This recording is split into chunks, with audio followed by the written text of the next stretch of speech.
Hello there, and welcome to Renewed Faith Devotions as we reflect on the great influences of the faith. No doubt, as you've been listening to these devotions, you'll be aware that we completed looking at the life of St. Mark, and we discovered that Peter took Mark under his wing. So I felt it judicious that we now look at the life and character of Peter. And I have selected verses from Matthew 4, Matthew 10, and Matthew 16. And Jesus, walking by the Sea of Galilee, saw two brothers, Simon called Peter, and Andrew his brother, casting a net into the sea, for they were fishermen.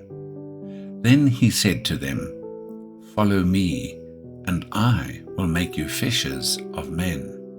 They immediately left their nets and followed him. Now, the names of the 12 apostles are these.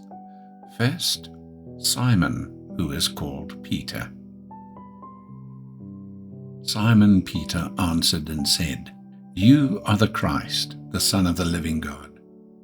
Jesus answered and said to him, "Blessed are you, Simon Bar-Jonah, for flesh and blood has not revealed this to you, but my Father who is in heaven.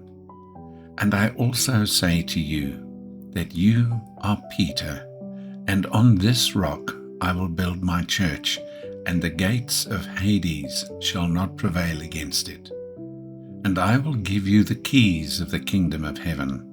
And whatever you bind on earth will be bound in heaven, and whatever you loose on earth will be loosed in heaven." Simon was a member of the fishing community at Bethsaida, beside the Sea of Galilee, a place from which Jesus also selected Philip and Andrew. With his brother Andrew, he was occupied in his work as a fisherman when Jesus called them to leave their settled and probably prosperous life to follow him. Jesus gave Simon the surname Peter, meaning a rock. Simon Peter eventually became the foremost of the group of disciples and was their spokesman on the day of Pentecost. He was the first disciple to acknowledge the divinity of Jesus, confessing him to be the Messiah, the Son of God.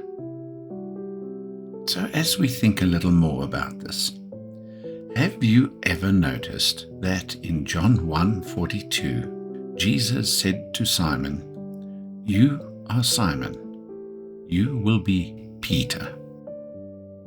The natural was changed to the spiritual with just one word.